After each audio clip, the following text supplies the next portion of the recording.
the Muskie lives in the lake, with turtle and frog and otter and snake. They're looking for adventure all day long. They laugh as they go and they sing their song. La la la la, la la la la, la la la la la la. And whenever things go wrong, you don't know who to call. They call Maggie, Maggie. Maggie the Muskie's a friend to all. She doesn't care if you're big or small. And if you get lost, she'll bring you home. You've got. Hello, good afternoon. My name is Tracy McGlynn, and I've been asked by the Markham Arts Council to talk about why I became an author. I wrote a children's book. And in the compilation video that you saw before this video, or before me talking, is about my first book reading up in McKellar Public Library up north of Parry Sound. And they bought my book and put it in their collection. So I just want to thank you very much. The head librarian, Lynn Campbell, was fantastic and so hospitable. And it was a successful day. So I just want to thank her on that. And I want to thank Markham Arts Council, specifically Andrea Meneses, for asking me to do this video today. So thank you very much. It's an honor to be here. So they wanted to know why I became an author, and they wanted to know when I felt like I was ready to publish my book. So I will start off by saying that I became an author when I had an accident at work. I had a brain hemorrhage on the job. I am a paramedic with the City of Toronto, proudly. And the accident left me at home for years. So on top of therapy, which is very important when you have PTSD and depression, I started writing. And I started writing skits, and I wrote a TV show, and I wrote, I just started writing, just things to make me laugh. Things that I thought were funny. Maybe not to anybody else, but to me they were funny. And then I wrote one of the TV shows that I wrote was with George Westerholm, a very talented writer from Toronto. And he and I wrote about a medic going to a small town. A medic goes to a small town. And in that small town there's a big muskie statue, and that big muskie statue is Maggie the Muskie. And I always wanted to write a book about Maggie. I just felt that it nagged me. And if that's not a reason to do something, I don't know what is. It's almost like the universe is sort of tapping on your creativity, going, don't let it go, don't let it go. You have to do this. So I did. And what I did was I just kept writing these ideas down, and nothing was really coming. And then I'd drop it, and I'd leave it, and I'd leave it, and I'd leave it. And then when we were up in Bala on Long Lake, which is a fantastic place, my husband lost his glasses, and I said, wouldn't it be funny if Maggie the Muskie came to help? And I went into the cottage that day and wrote down the story, thinking that would just be the cutest thing ever. And I wanted to do an animation, so I asked my neighbor to write a song. Blair Gibson wrote the sweetest folk song about Maggie the Muskie, and that's what was playing in the background with the opening video. He did a lovely job, and he's so talented. And so that's how it was born. So then I wrote out the first copy, wrote out a second copy, wrote out a third copy, just kept writing. And then I'd let one neighbor read it, or one friend read it. And the feedback was good, but then every time I thought the feedback was good, I thought, well, they just like me. Or they just didn't want to be rude. So I kept writing it and then heeding their advice. A couple of people, the first people I let read it were teachers, grade school teachers. So that was very informative and helpful. And so then I'd shorten it. And by the time I got to the final copy, they were pleased, I was pleased, and then I just left it. I left it, I think my final copy was 2019, I think. That was the last time I left. And I put it away for a while, then the pandemic came and I went back to work. That was good timing. In 2020 I went back to work, but they were amazing. I'm on modified, meaning I'm not on the ambulance. And I remember thinking in 2020 April that life is too short, and one of the articles came up on the computer of publish your own book, and I looked at it like it was a sign, and it was called Freeze and Press, and I thought, okay, that's it. Put your money where your mouth is. I've talked about this book now for at that time it would have been 3, 2, who knows how many years. And I thought, okay. So when I contacted Freeze and Press, I won't go too much into self-publishing, but when I contacted Freeze and Press, I did ask that, do they give you constructive criticism in the editing process, and will they let you publish something that you won't be proud of? Because that's what I was worried about. I was worried that just my friends and family didn't want to hurt me, and they just were just liking it because they liked me. And so I wanted a real opinion that was from a true editor. And when I got the editor's comments back, it was really, really encouraging, and I loved what they had said. So they said it was a good form of repetition, and they wouldn't change too much. I think there's only a few lines that they changed, and that to me was enough encouragement to keep going. So it was wonderful. So I did. I kept going, and I wrote, and I published, and then that's how I got Maggie the Muskie. I really enjoyed writing this book, and when I was interviewed for an article from Markham Arts Council by Nina, she had asked, would I become an author if I had nothing else to do? What would be my career choice if I had to leave this now? Would that be something that I'd want to do full time? And how did you know I want to be an author? That kind of questions.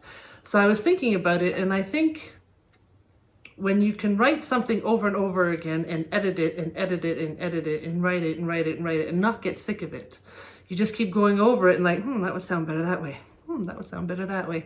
I felt so good, and it was just such a wonderful, it didn't feel like work when you were editing. It just was, even repeating the same thing over and over again, even singing the song, which is so beautiful.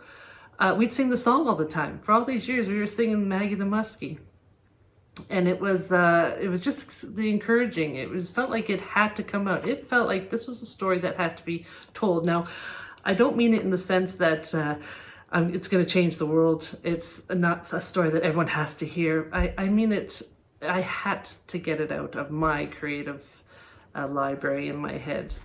And I'm so glad I did, because the response has been wonderful, and everyone has been so supportive, and it's been just so great to actually finish something that you start. So I've already started my next book, which I'm very excited about, but I won't get into that now because I'll just jinx it. But so that's me as an author. I don't consider myself an author. I think I consider myself someone that wrote and then published. So I'm not quite sure when you consider yourself an author or a writer. I don't know. That one is a tough one.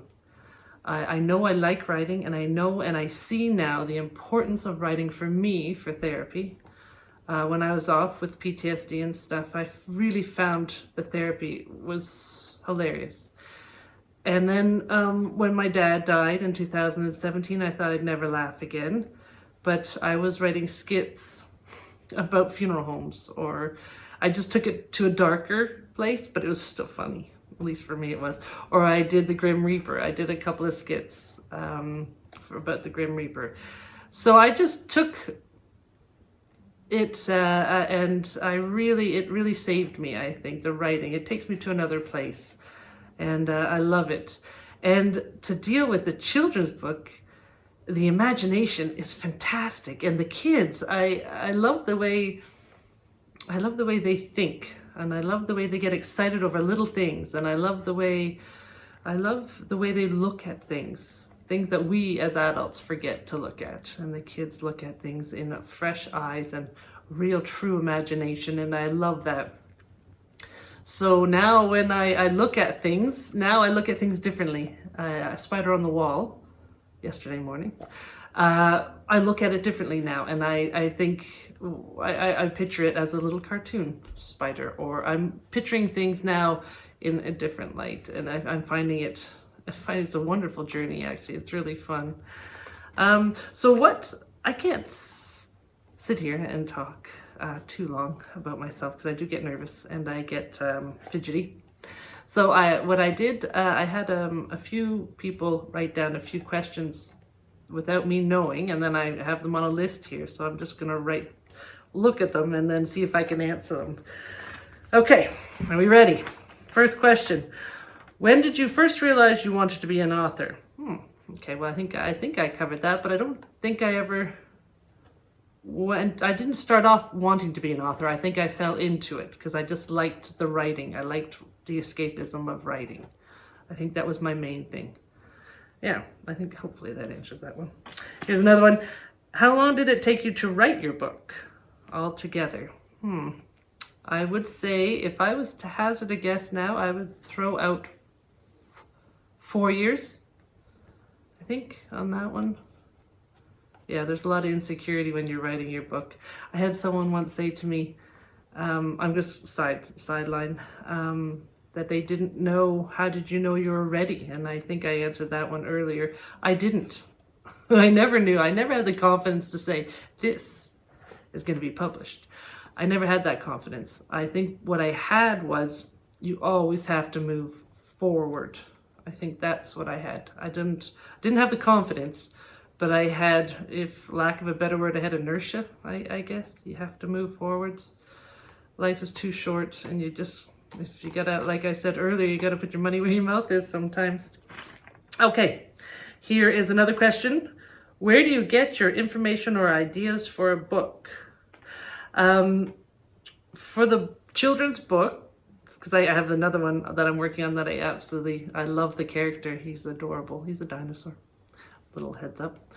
I look around. I'm lucky that I have two incredibly fun children that love playing, and I was able to watch them and their imaginations. I've been so blessed to be able to watch them and their imaginations grow. So I look at things around, and sometimes it's funnier. Real life is a lot funnier, I have to tell you that. What do you think makes a good story? That's a great question. What do I think makes a great story? Something that makes me laugh. Something that can hold my attention. Something that something creative. I think that's it. I guess it's different between kids' books and adults' books. Yeah, I think it all depends on what makes a good adult book. Could be certain other things. But I think overall, I like when you can laugh. And some of the children's books that I would read to my kids, the sense of humor would be, it's fabulous. And like Sandra Boynton, absolutely love her. She's fantastic. And just the humor and just the animals, and it's just fantastic.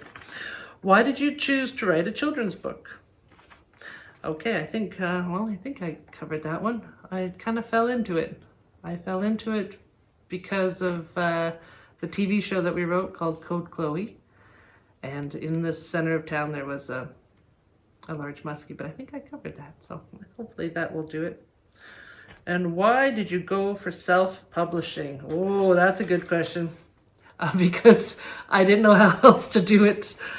To be honest, I'm a nobody, and in meaning that in the sense that no one's going to publish my books if they don't know who I am. So I just, I thought if I don't do this myself, then I'm just going to be sitting around waiting. And I really didn't know how to go about going to different publishers and handing in my manuscripts. And every publisher that I went to would be, well, we'll get back to you in 6 months. Please hand in your manuscript. Be prepared that we won't send it back. Be prepared you'll never hear from us again. It was one of those, I'm like, okay, I don't really have experience in this. So I thought self-publishing would be a great way to get into it. And then if it goes well, then I could approach a publisher and say, hey, look what I did. I published a book. So hopefully, we'll see. Who knows? And I think that's it for the. No, well, we got more. When you begin writing a picture book, do you know what the ending will be? Oh, that's a good question. Well, in this case, I did know the ending because he did get his glasses back. In the book that I'm writing next, I actually have the ending now. I have the ending first in my head. I just know how it's ending. I'm just trying to figure out a way of getting there. Yeah, so what does it say? When you begin writing a picture book, do you know what the ending will be? Yeah, I do. In this case, I do, and in my next one, I do. So I've only really gotten 2, so I guess.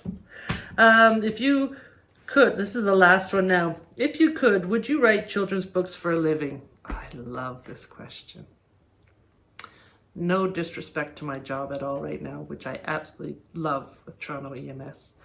I really would, if I could, write full-time. It would be, what a delight, what a joy that would be to be able to make a living out of writing, whether it be children's books, skits, TV shows. I think it's a blessing. Anyone that can make a living out of that, I have the highest respect for, and it's such a that would be a huge blessing. But as it stands now, I can't, and I will look at my writing as a hobby, and a hobby that I'm blessed that to be able to do this day, especially after an accident that I had. I'm lucky that I'm able to do this, and I want to thank everybody for being extremely supportive. Friends, co-workers, family, neighbors. You've all been so unbelievably supportive that I truly couldn't do any of this without you. Nor would I be here without all of you, I can guarantee you.